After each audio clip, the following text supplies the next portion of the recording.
everybody. This is Justin Avery, the Director of Business Development for Focal Point Academy, again, coming to you in our ongoing series on workforce development. I am really excited today. We have one of my favorite customer contacts, an early adopter of Focal Point Academy's workforce development initiatives and programs, Mr. Aaron Shanas, the Director of Cyber Defense for Expedia Group. Aaron was formerly with Target's cybersecurity team post-breach. He also worked with United Health and Best Buy, as well as doing coordination efforts for Gurkhan and Burkhan. Aaron, it is very exciting to have you here with us today. Thanks so much for taking the time to speak with us. Yeah, thank you. This will be fun. Yeah, I will warn everybody, this might be a lot of fun, actually. If this is completely off the rails, we will just scrap the whole thing and start all over again. But I think this is going to be a great conversation, Aaron. I always enjoy talking about workforce development with you. You have very strong opinions on this and a really great insight onto how you, a really good philosophy on how you like to do it. And that's really what I'd love to dive in and talk about with you today. Sure, absolutely. Let's rock. So Aaron, let's jump right in. Can you describe your personal belief or your philosophy on workforce development in corporate environments? Yeah, so, almost 100% of my experience professionally is in the information security realm. And one of the biggest challenges that we have is a shortage of qualified people to be able to fill critical roles for companies across the globe. And so as a result, and most specifically with my teams at United Health Group, and then subsequently my team at Target, and now at Expedia Group, it becomes so much more apparent that you really got to build what you want, right? So from my perspective, I think it's about identifying people who are young in their career, who maybe don't necessarily fit the mold of what HR would tell you an information security professional is, right? I don't necessarily care that somebody has the right degree or that they have the right certifications or they have this or they have that. What I care about is I look for somebody who's clearly interested in the space, and has kind of that baseline understanding of some simple concepts like how do computers talk to one another, right? Can you tell me what phishing is, like in just the most basic sense? And generally speaking, if they can speak intelligently to some basic IT concepts, networking, operating system fundamentals, that type of stuff, security can come after that. If they've got a good foundation, you can train them. And the benefit that you get out of that is, one, it builds a tremendous amount of loyalty. People take training as a almost gospel. It's worth its weight more than gold because they can get money anywhere. But what seems to be few and far between are companies who actually genuinely care about investing in the skills and personal development of the people that work for them. And so you build a lot of loyalty, and that in turn results in low turnover. But the other thing that you get is somebody without bad habits, right? I mean, like if I hire somebody super smart, rock star off the street, right? They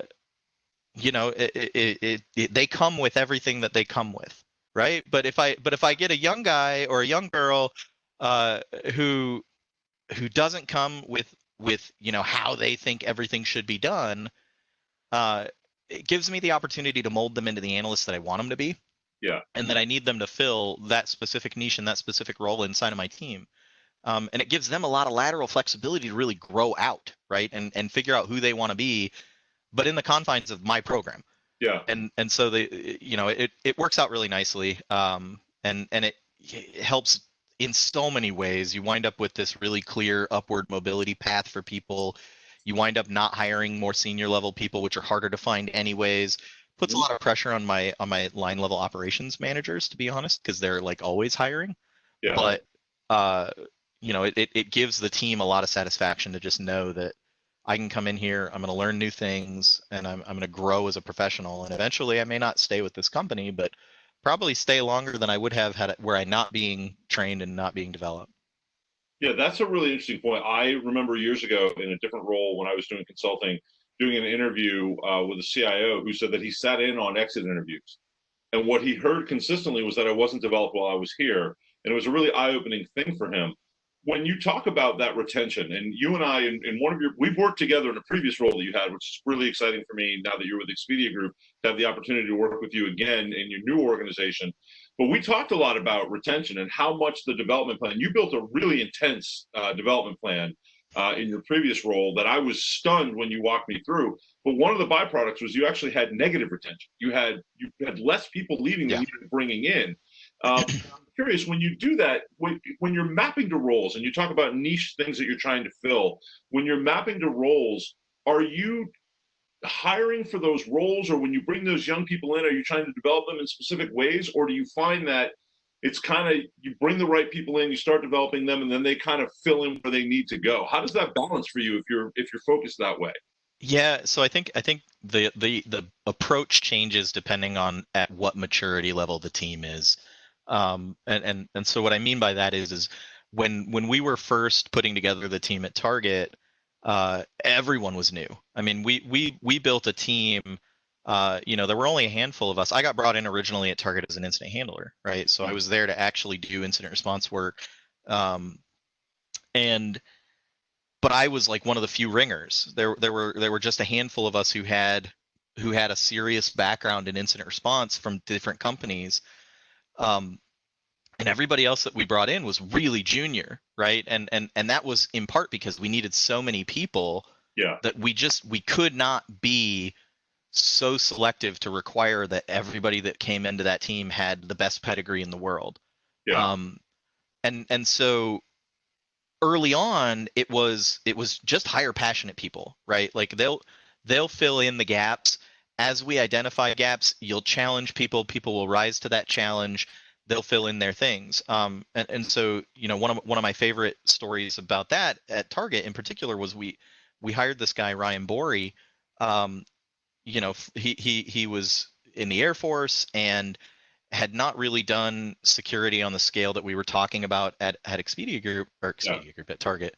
But over time, Ryan learned, man, I'm really into this malware reverse engineering stuff. Like it really, like, this is where I want to go. That was his thing. Um, and so over time, we invested in him, right? And he went through some focal points courses for malware reverse engineering, assembly for reverse engineers and the advanced reverse engineering courses. Um, but he kind of took that on himself, and then eventually we just made a role around Ryan, right? We created a malware reverse engineer role specifically to support him providing that as a service to the rest of our team. That's so So, cool. so like we alleviated him of his day-to-day analyst responsibilities and put him in this very specialized role. But then every shift, instead of just Ryan's shift benefiting from him with that skill set, every shift started benefiting from him having that skill set. Um, as time goes on, though, and you get those roles defined, and it becomes really clear that you need specific people with those skill sets, what winds up happening is you start trying to groom people who show an interest internally towards those positions, right? And most of the time that works. I'll be honest, it doesn't work every time. Sometimes we have had to go outside and hire for a very specific role in a very specific position. But I personally try to do everything that I can to only hire entry-level analysts. I think it's a sign of a really healthy and solid team that your program is self-sustaining and that your senior level people are people who have come up through your organization and who understand what it means to be on the front line, Yeah, right? Like the mindset that I try to pollinate and ensure is felt across my organization is like, just because you're at the top, if you're a tier 3, if you're an incident handler at the top of the food chain from the analyst stack, that doesn't mean you're the most important kid in the playpen, right? Like the people that are at the bottom, the people that are there doing your eyes on glass monitoring and responding to things in the moment, those are your most critical people. yeah, And everybody else in that organization's responsibility is to support them, right? And so what that winds up doing by flipping everything on its head, and instead of it being like I'm idolizing these senior level positions, it becomes a culture of self-service, right? Where the tier 2 folks are training and mentoring the tier 1 folks the tier 3 folks are coming in and they're, oh man, you've got a really complicated technical problem. Let me show you. I've seen this before. I can work you through this. Mhm. And instead of it being just pass the ticket over to me and I'll take care of it, it's let me teach you how to do this so that next time you don't need me, right? And you're engendering that in the philosophy that you have, right? You're building that in almost to say, look, you're going to start at the lower level, you're going to work your way up, but you're going to pull the people behind you, which is really interesting. I love the way you say that because one of the challenges we have in getting a little off script. One of the things that's been interesting, we are newer, right? We are a brand that people are not as familiar with, especially if they aren't coming out of the military environments, which, as you know, that's where our background is in the intelligence community and the DoD. But one of the things that's interesting is we work with a lot of SOC teams that have those couple of senior level people that are basically difficult. They've had an entire career of being the most special, the most chosen, whatever. And one of the challenges that the organizations we have is they're like, well, we have to keep that person happy. So whatever we do, we can't kind of rattle that cage. And it's an interesting thing that you're describing, which is what we're trying to do is say, hey, look, that's a great role. It's important. You got to have those people, but we really want to focus on the other end of the spectrum and keep pushing those people up. And I think that's a really interesting focus that you have. Is I hear organizations kind of go the other way, which is, man, we really want to get 10 more of those people. It's like, well, yeah, but you got to focus back here. And that's what you're saying, I think, if I'm hearing you right. Yeah, I mean, you ever worked with 10 brilliant, right? I mean, like, even in a team, right? And like, I won't call anybody out, but I've worked with my fair share of really, really intelligent, but very difficult to work with people. Sure. And I do think there's a place for folks that are not necessarily team players, but who play a clinch role for an organization. Totally, right? Yeah. But if your team is built of them, if you've got a handful of them, there's no way to form a cohesive culture as an organization with too many of those people running around at the top upper echelons of your org, right? Like, because what I've experienced is they get into unnecessary arguments about who's right about stuff. Mm-hmm. Who gives a right? Like, yeah. it doesn't matter whose approach is best. It doesn't matter who's right and who's wrong. What matters is, are we doing the right thing to protect our company? Because that's why we're here. Yeah. Right. And but the other thing is sometimes they're protectionist about their knowledge. Well, like, dude, I have no time for somebody like that. Right. Because how the hell did you get there? Yeah. You didn't get there immediately. You weren't born into the InfoSec community as a god among men, right? Like, you were ostensibly or presumably a line level SOC worker at one point in your career, and to have forgotten what it's like, to have forgotten what it means to be the person who's working nights, who's working weekends, who's doing everything they can to get the experience that they need to better their situation, to further their career, and to grow as a professional, and to think, yeah, man, I'm God's gift to this fucking craft, so, I got to be a prick about everything I do. Right. I got no time for that, right? I mean, but that isn't to say, like, every once in a while there is somebody who's so friggin' brilliant that, yeah, you do want to try and figure out keeping them happy. But unfortunately, what my approach to that is like, hey, man, you don't like working with people. Well, I'm going to put you off and let you do your thing, right? And you're just not going to have to interact with anybody. But that means the team is apart, right? Like, they're doing their thing and you're doing yours. But thanks for being awesome and doing the work that you do, right? Like, I'm going to continue to reward you and appreciate the work that you're doing. But at the same time, that sucks, man, because you get this divide and this rift, and it's just better for everybody if cohesively your team is comprised of people who really know what it's like to be at every echelon and can speak to it and can empathize with it. And yeah. So what I love about that is that is a byproduct of developing your team the way you're talking about, right? You're going to take them along by developing them. Workforce development is a role in how you develop that culture. And that's a byproduct that a lot of people don't think about at all when they're getting into how do I grow and build my team. They don't realize the benefit of, look, if I develop my team and I focus on these junior people, and I make sure that they know they have a plan, and then I make them responsible for the people behind them, there are benefits that come with that are very hard to quantify. And I love that you had that mentality at Target the first time I met you. I think one of the first things I ever said to you was, it's like you're taking on my lines because you know this intrinsically. Whereas a lot of organizations, I have to explain this to and make them kind of, you have to lead that horse to water more or less. So let me ask you this, and I kind of know the answer, but the people that are going to listen to this won't. When you do your annual priorities, when you go in, how formal do you make your workforce development? Whether it's taking classes, the things they have to do on their own. I'm curious, how much do you lay out for your team versus how much do you expect them to come to you with? And what does that balance look like? Yeah, so I mean, I think everybody has some responsibility to bear with respect to their own personal development and their growth, right? Like your career is your own, and we can only help you. We can only kind of shepherd you and guide you as to a certain extent. But as an individual, you've got to have some skin in the game, and you have to have some ideas on your own about where you want to go. But that said, right, like you mentioned the program at Target and what we did as far as our professional development program. Yeah. And I like to give you guys some grief for some of the assessment work that Focal Point's doing now looks awfully familiar to me. But we think of that as best practices. Yeah. No, it's creative inspiration is what I look at it as. But but no, I mean it's definitely one of those things where we are.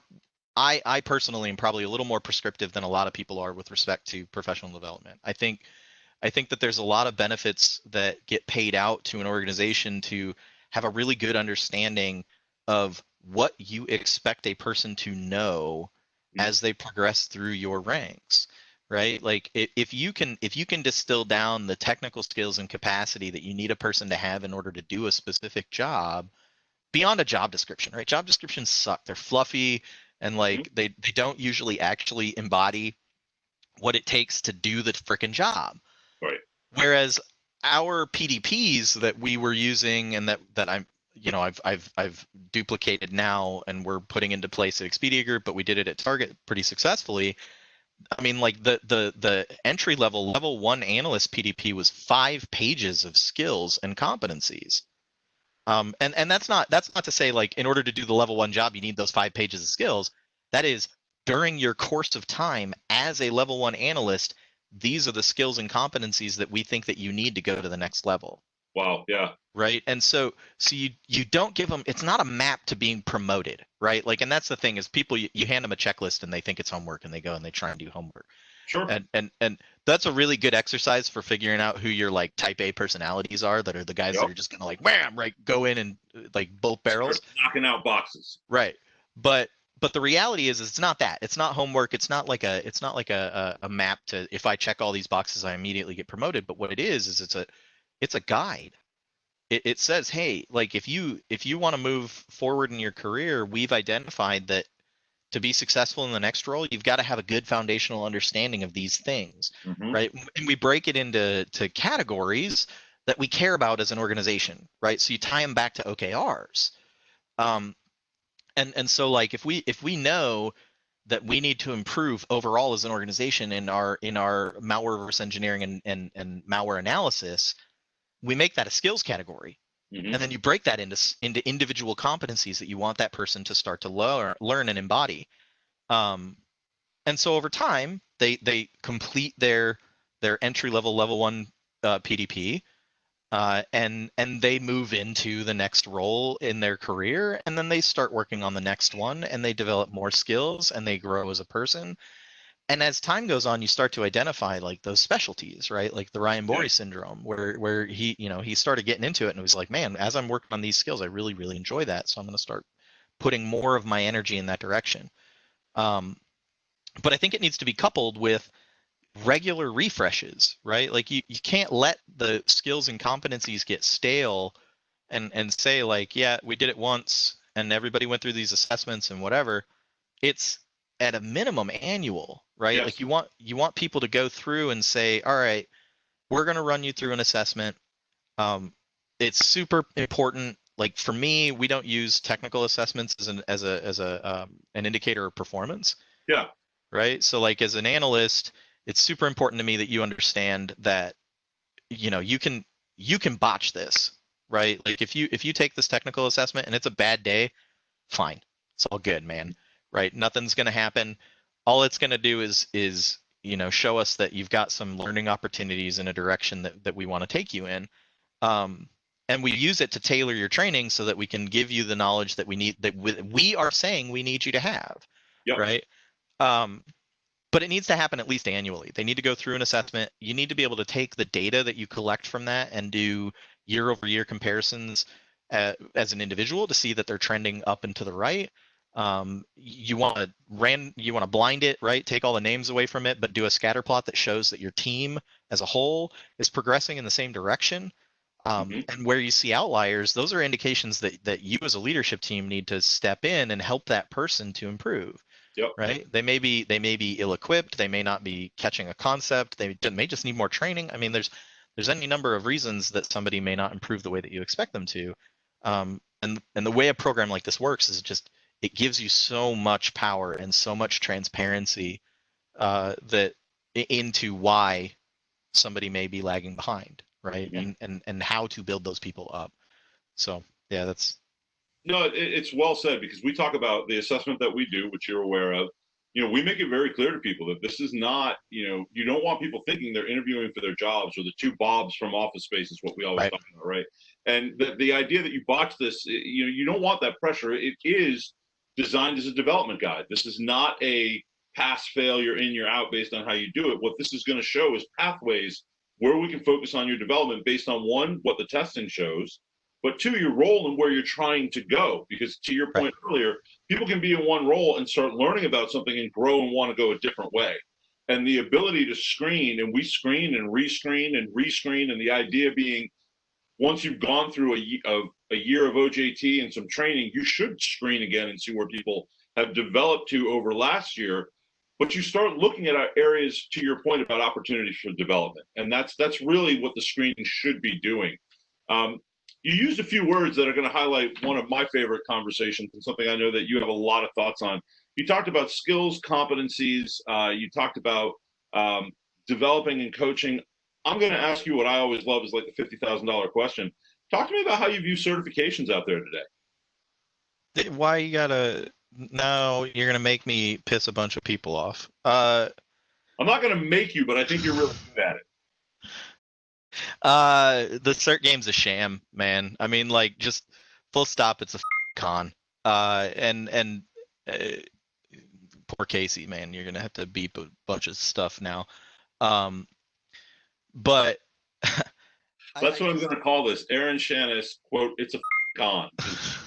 What we're going to put in there. That's great. That's amazing. No, I mean, I think that it started in earnest, and I think that that our industry would love to equate itself to, you need these various pieces of knowledge to be a doctor, and you need these various pieces of knowledge to be a lawyer, or you've got to be certified in this equipment in order to run this thing, right? Like, it's just not true for InfoSec. We're knowledge workers, right? And so the biggest problem that I have with it is that I think over time you've seen some of the major providers, and I'm not going to call them out by name, but everybody knows who they are.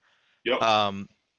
Where the original content creators for those groups were really friggin' kick ass. Yeah. I mean, and those individuals who were writing that stuff early on and who were teaching it for them were passionate, and they actually cared about imparting knowledge onto their students. When they became a certification body, the entire concept was flipped upside down. Instead of it being about improving people, instead of it being about imparting knowledge and spreading the benefit of, man, there are too friggin' few of us, right? Like, I need more of me in order for us to decrease world suck. And it became about, cool, man. So first you spent $4,000 on a training, you spent $1,200 on travel, you spent another $2,000 on the hotel room. Then I'm going to charge you $600 minimum, and only because you bought it with bundle pricing, for a certification The exam. voucher, Yep. right? And if you fail that exam, if you're lucky, you get a retake, but most likely you don't. You get a second voucher for a discount. And so at this point you're in the hole several thousands of dollars, and say you pass the exam, right? So now you've got 3 or 4 letters to put after your signature line on your in your email. Mm-hmm. Who the does that matter to? Right. Literally nobody, right? And so, like, sure, some certifications like CISSP have become a benchmark for HR professionals because they don't have the grasp of our space. Yeah, they can't screen you in an interview. Right. So it helps them at least to know you've gone through some sort of assessment that tells them that you've got some base knowledge, right? Right. But when we're talking about these very specific technical certifications, look, man, either you can reverse malware or you can't. Correct. And frankly, an open book exam doesn't fucking teach you to tell me anything about your ability to reverse malware. Right. And the other frustration that I have with that entire system is the renewal and maintenance. You pay them again to renew the letters after your name, and you are expected to do continued learning as part of that recertification, but they don't accept all continued education. Right. They only recently, I mean, now everybody knows exactly who we're talking about, but like that group in particular that group in particularly only very recently started accepting CPEs that were not generated by taking another one of their own courses. Right. And you get nothing. You get nothing for that renewal. You pay them more money. There's no additional learning provided to you. You don't get an updated book. You don't get anything other than the right to not have it say EXP when someone looks up your last name on a website. Yep. One of our previous interviewees actually made the comment. He's like, you don't even get a friendship bracelet. He said, it's like I send you to camp and you don't even get a friendship bracelet, which I asked him if we could use that quote. He said no. But you know, I think, Aaron, one of the things that's relevant here is our new badging process, which badges skills that you've demonstrated, right, in our capstone exercise, to your point about malware reverse engineering. You know, if you take our class, you actually have to go in and prove you can do it. And it was actually in a meeting with you, and it might have even been you or one of your colleagues that said, if you had a way to show me who had gone through that, I'd be looking for those people to hire in LinkedIn, which is what eventually led to our badging process, because it was a demonstrated skill, not, to your point, passing an open book test. And I know your thoughts on that are, you know, we hear a lot of that, but I know that you're passionate about it and you obviously have a lot of thoughts on it. So without that, and in lieu of that, I'm going to assume you still ask people to get certifications, or they still want them in your organization. Oh yeah. Yeah. So how do you balance all that? What do you say? You know, you can get this many certs, but we want you to do these sorts of things. What is the blend of either OJT, library type modular learning, our type of programs, hands-on? What does that blend look like for you? So everything comes down to budget, as you and I are very intimately aware. As during COVID, for anybody who watches this sometime in the future, we're recording this during an unprecedented economic downturn in the world. And you know, I work for a travel company. Yeah. And travel got hit pretty dang hard by a pandemic. Yeah. And so funding is challenging for sure. But in an ideal world, I view training as a necessary investment. And so it's on the same level as my contract renewals for the tools that I use. It's on the same level as, you know, I got to pay people to do the work I have them doing. I feel very strongly that, with very few exceptions, like for performance problems, people who are literally, you know, you're working them through some HR process, withholding training is a mechanism to ensure that that message lands with them. Yep. But barring that, training should be expected. And I feel like, as somebody who has been an individual contributor, who has been an employee, that there's something different about, hey, my company paid for me to take this training, right? My company sent me somewhere so I could take this training, because that's tangible. Yeah. It's real, right? Like there is a plethora of free learning opportunities out there. There really are, and a lot of them are really excellent. But there's something different from an emotional response perspective and from a feeling of being valued Yep. by your employer, for that employer to, above and beyond your salary, above and beyond your benefits package, to say, I'm going to spend our budget on you. And improving you, developing you. Right. It's a very powerful message.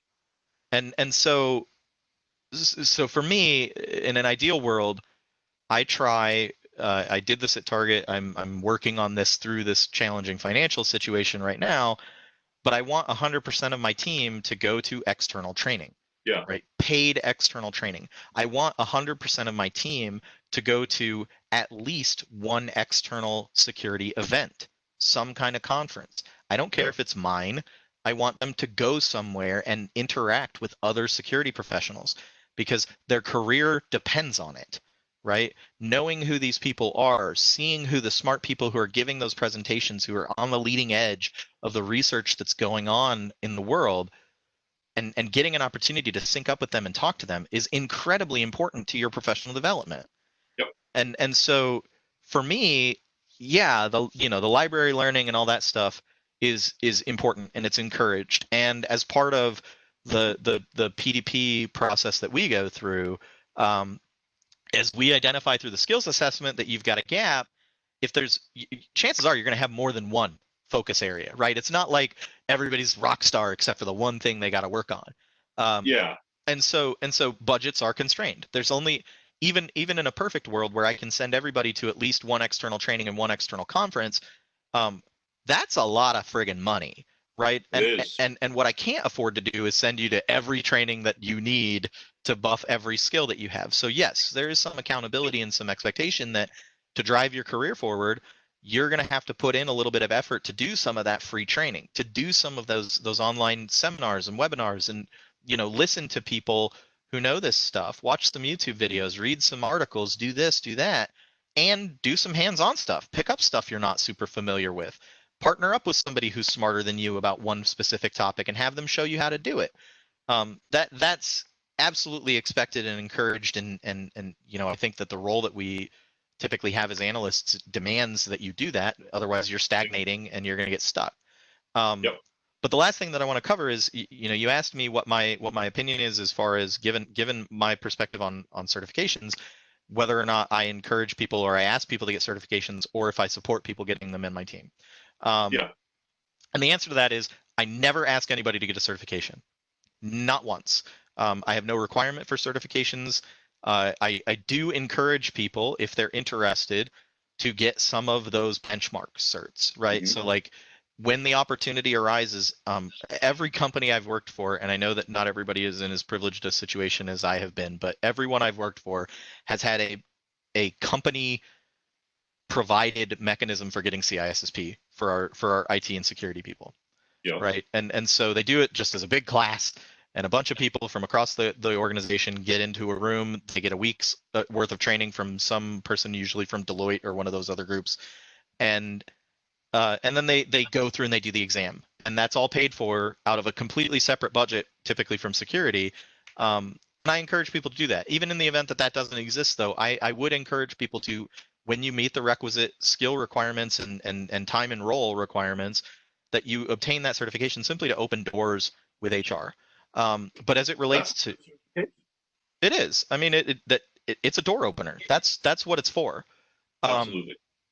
but as it relates to the technical certifications that are rampant across our industry, yeah, there are some that like, if you're a pen tester or a red teamer and you want your OSCP, one, that's a damn hard cert to get, and it requires a lot of learning, and the labs are hard, and you've got to chew through it. It's all hands on, and I understand that it's super valued in that community. So yeah, I'll support you if you want to do that.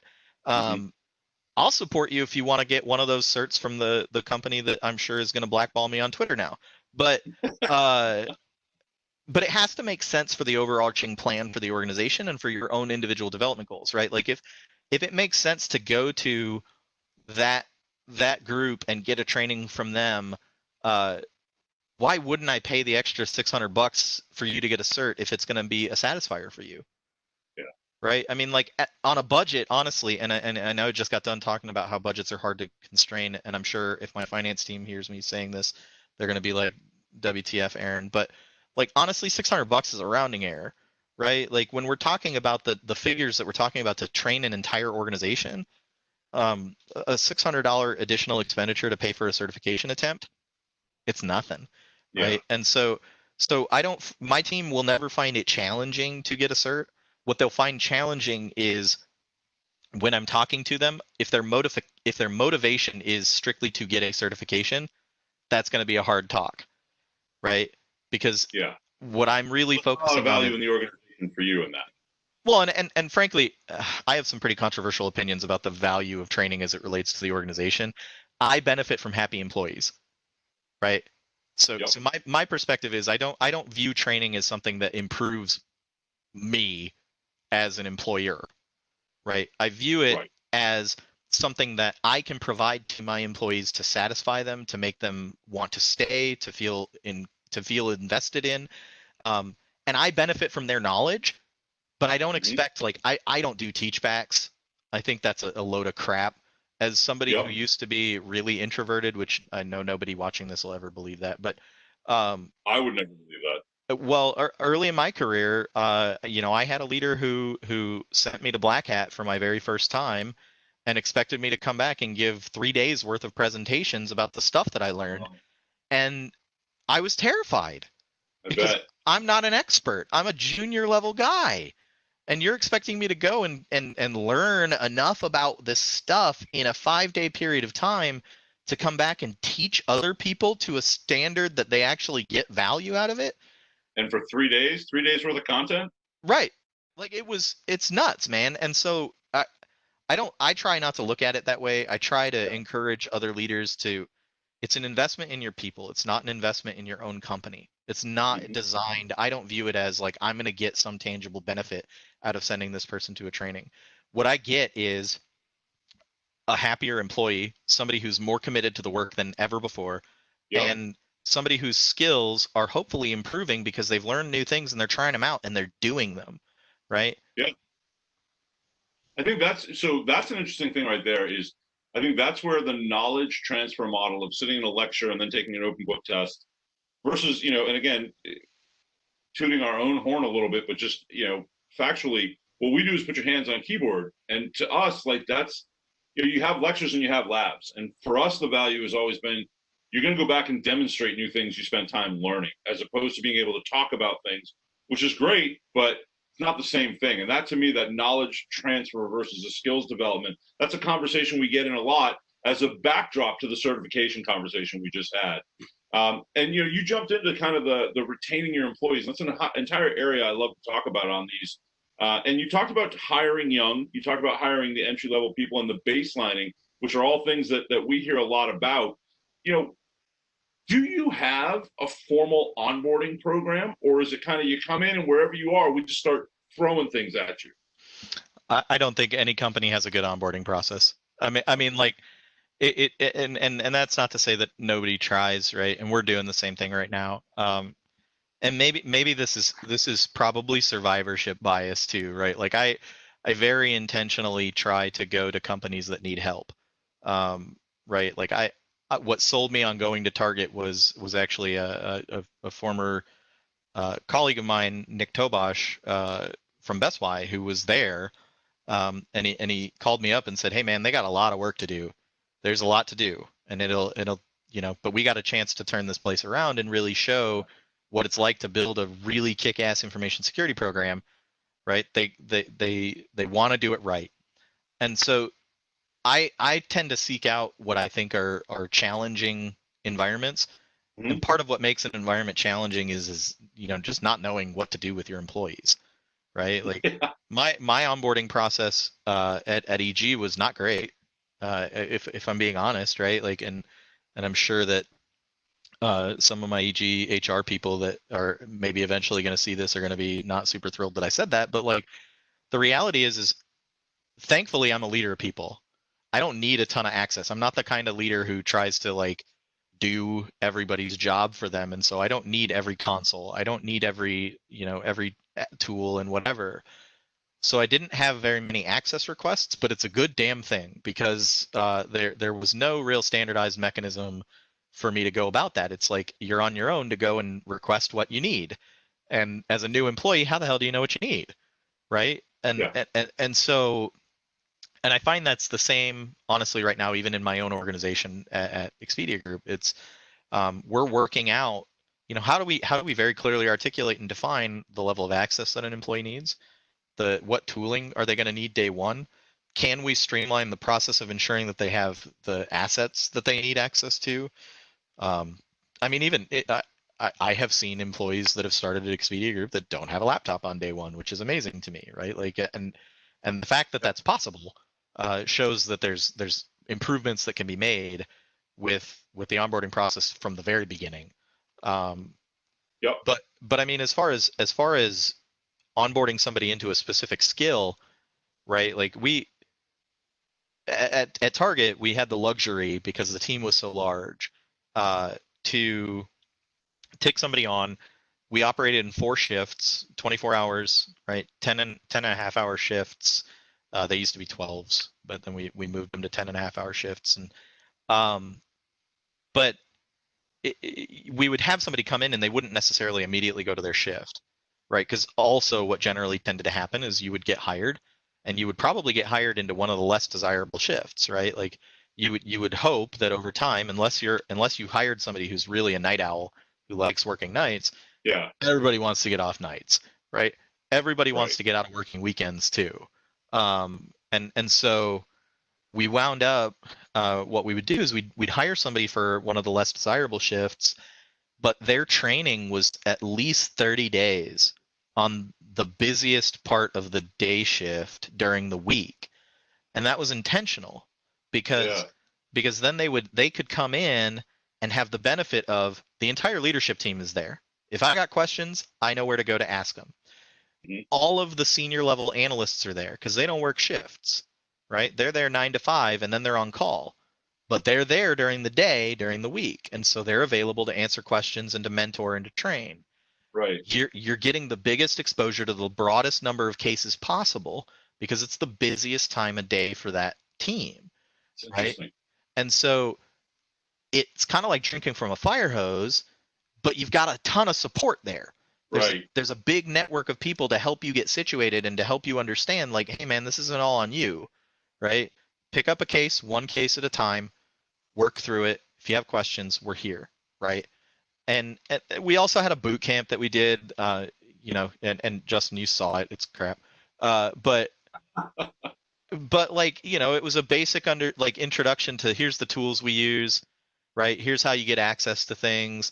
If you have questions, here's some key contacts, right? That kind of stuff. And it was like 4 half days that we would do it with them. Um, Yeah. and Yeah.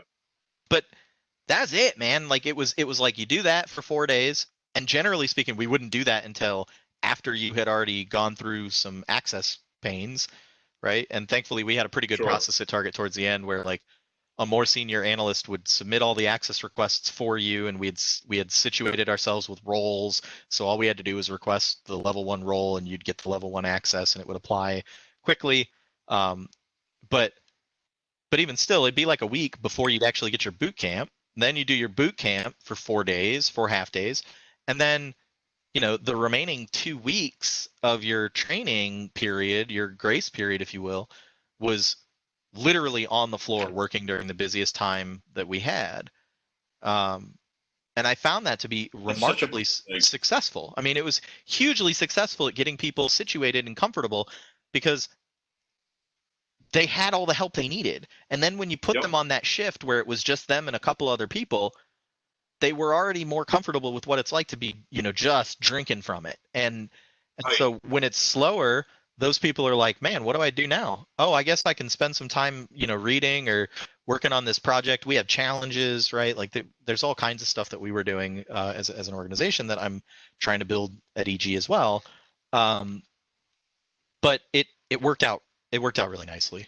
Yeah, I mean, you trial by fired them, right? And then when they were ready to go back to their desk, it was a much calmer environment.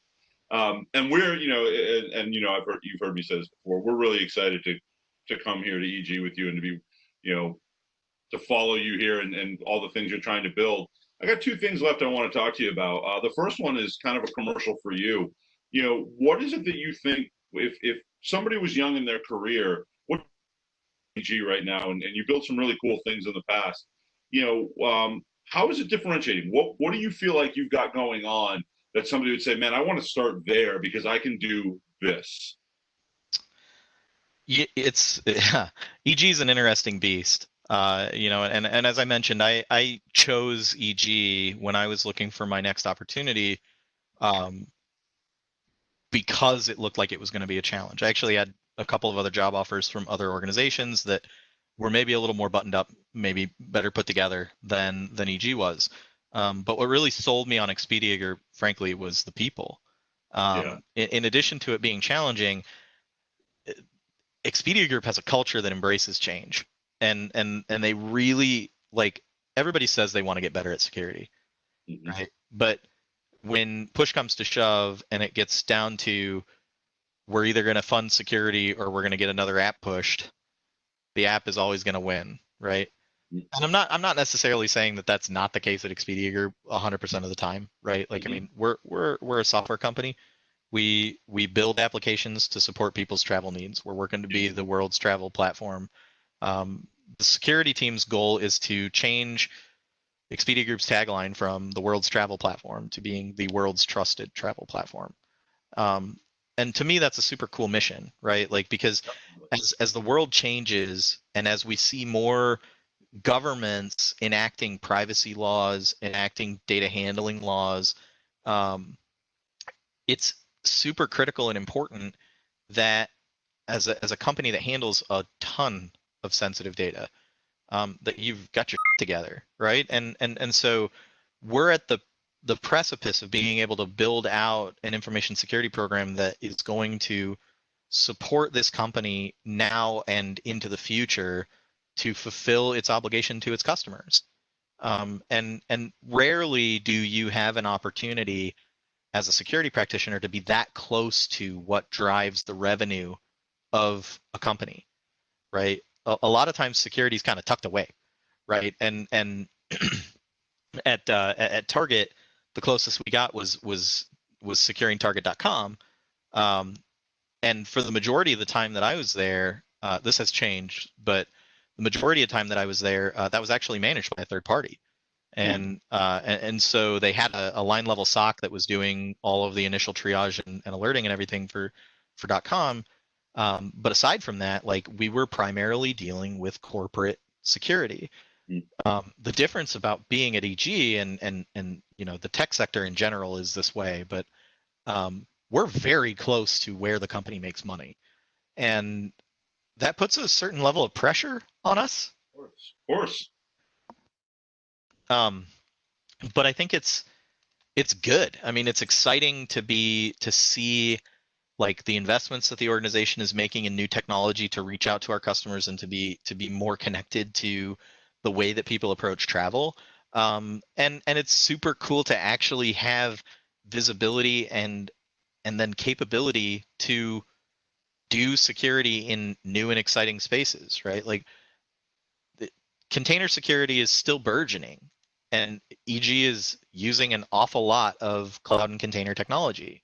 And so as we continue to grow and as we continue to improve our capabilities, we're investigating how we can positively influence and impact this company, make our customers' experience better, and make sure that we're handling their data safely, while also having to balance being as frictionless as possible for a brilliant staff of developers, right? And that's hard, man. Like, those devs are picky, and anything you do that gets in their way, you're public enemy number one.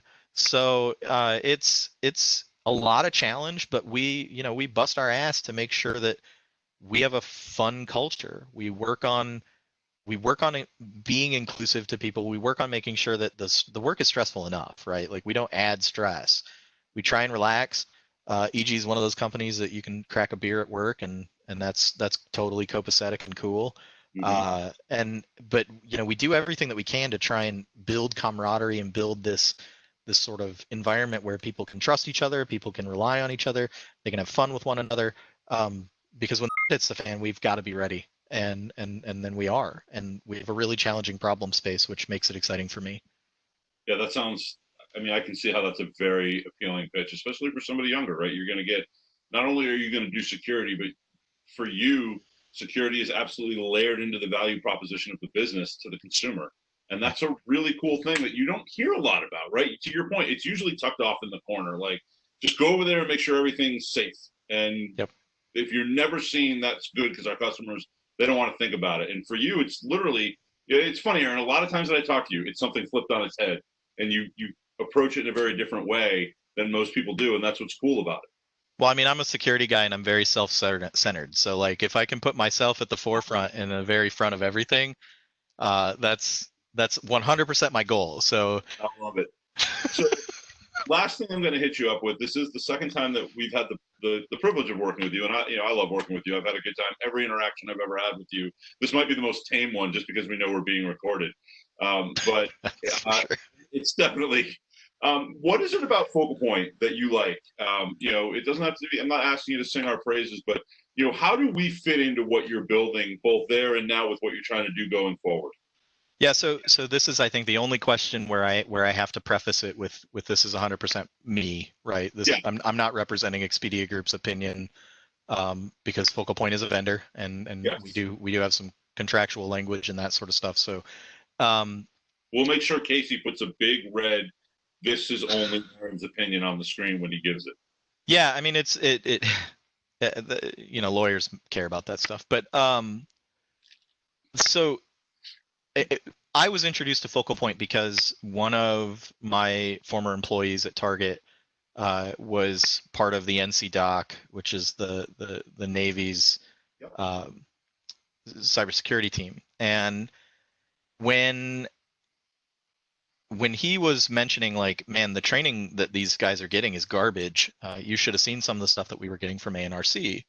Um, and the only the only public sector experience that I have was while United Health Group had the TRICARE contract. We were responsible for securing and responding to incidents in that environment. Um, but aside from that, like I don't have a military background. I'm Yeah. not. And just for people that don't know, ANRC was the name that Focal Point had previously.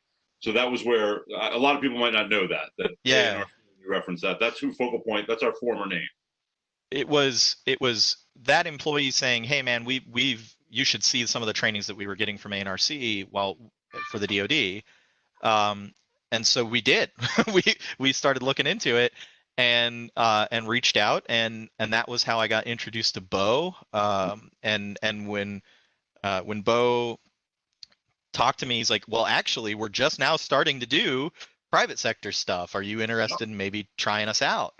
Um, and so we did. And the thing that really struck me was during those initial conversations. Um, my boss Chris and I were very, very adamant towards Focal Point that what we didn't like about the trainings that other people were giving in this space was that they catered the training to the lowest performer in the class. And so, like, as an employer, if I'm paying 6 grand for somebody to be in a class for 5 days, I want to be sure that they're getting my money's worth, right? Right. And they're not if class gets tailored to the person who's falling furthest behind. Because naturally, they're not going to be able to get through as much content. Hmm. You can only cram so much training into a day before everybody's brains just completely melt and their eyes glaze over, right? And so what winds up happening is you just don't get through as much content.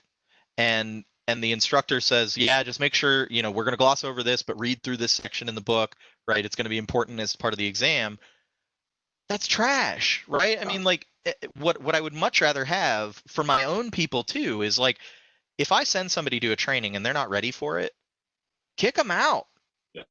Right? Like I'll figure it out with you after the fact. As I'll work with the training provider, and like if it's my fault, cool man, I'll eat it, but hopefully you'll partner with me and maybe we'll get a credit towards a lower level course for that individual. But they should not be a drain on the rest of the class. And 100%. Focal Point committed that to me, and proved it with one of my employees, who was raising a stink in one of the classes, not because he was falling behind, but because he felt like it was remedial. Yeah. And so the instructor asked him to leave, and he did, and we worked it out, and he got another class out of the deal, which was awesome. And everybody was happier because of it, right? He wasn't there being a prick and ruining everybody else's experience. He also wasn't dragging the instructor down while Right. he's saying, "Hey, you're dumbing this down too much. I want more advanced stuff." Well, that's not this class, Right. right? So being true to the content, ensuring that the content that is as advanced as advertised, Right. is huge, right? Like if Focal Point says it's an advanced class, I'm reasonably confident it's friggin' hard. Yeah. And that it requires a certain level of prerequisite knowledge in order to be successful to execute against that course's objectives. And that means that when I send somebody to that class, if I'm confident that they're ready for it, they're going to get every bit of value that they possibly can out of that training. And it's probably going to be challenging for them. And they're probably going to come back and say, "Man, dude, some of those labs, like I had to really sweat. I was working my ass off trying to figure out how to do this, right? And I wanted to win because there's other people in the class who are doing the same stuff." And so like overwhelmingly the feedback that I got from my team after they started doing the Focal Point trainings was, one, these are way harder than the other guys. And two, I learned way more because it was literally challenging. I had to work hard to stay up. Yeah, I And couldn't see. and that's critical, right? Like I want them to feel like, frankly, I would love it if they came back and they didn't ask me to send them to another training that year because they felt kind of wiped out, right? Like, man, I busted my ass and now I'm cool, man. Like I'll wait till next year. I'm good. That never happens. But We can try harder. nah, probably not. I think that would backfire. But regardless, right? Like it's good for them to come back and feel like they've legitimately been challenged, because that's the stuff they're going to retain, Yep. right? Like if you can skate by and you can ignore it, and I can surf Reddit while you're talking and still get through the exercises, it's a training. Yep. Just That's kind of the idea of a lot of the certs out there that people are trying to get. They can do that, right? They can just surf, pay attention, have the open book, pass, and it's a waste of everybody's time, right? I think for us, the other thing that's interesting is that you were when we used to do a lot of the screenings manually to figure out if people belonged in the class, and now we've got the tool, which is another way for us to be prescriptive, is to screen people ahead of time, because we don't want to waste anybody's time. We don't want you in a class that's too easy. We don't want you in a class that's too hard. And it's why we evolved into that less self-selection, more, you used the word prescriptive earlier, which is a word I love. We try to be highly prescriptive for that reason. We want people heavily challenged, but in the right class at the right time for them. So I think that's great. So Aaron, this has been incredibly insightful. I love talking to you. Those were, we've blown through all my questions. We can certainly talk about, guitars or Star Wars or bourbon or anything else at this point. But you've been really, really generous with your time. Are there any other thoughts or anything else that you'd want to mention to anybody that happens to watch this? No, I mean, I feel real self-serving to plug Gurkhan or Burkhan again, so I'll just say the words and not plug them. But no, I mean, this was fun. I would not have done this. I think something else for people to understand, right? Like, I'm not a company dude, and I don't shill for vendors. I like, it's honestly, and Justin can attest to this, it's not easy to get me to take a phone call.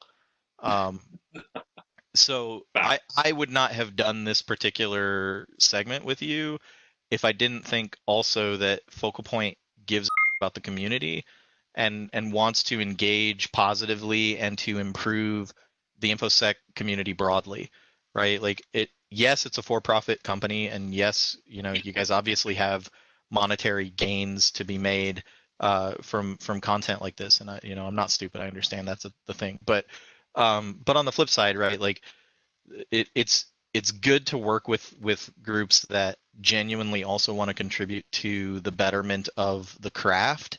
And that's really why I wanted to do it, right? Like it has everything to do with the fact that you guys have been great partners, and I know the investment that you guys are trying to make in making our jobs as an entire community of InfoSec professionals better and easier. So yeah, I mean, I'm happy to be here. I'm happy to help. Well, I really appreciate that, Aaron. It's been such a great reciprocal relationship. We've learned a lot from you. We've incorporated a lot of your feedback into what we do, and it's been a fantastic partnership that I'm thrilled that we get to continue with Expedia Group. So thank you so much for your time. Incredibly generous. We appreciate it. I'm looking forward to our next one of these. We're not sure who it's going to be, but it won't be nearly as fun as talking to Aaron, I guarantee you. Aaron, thanks for your time. I appreciate it. Yeah, thanks, Justin.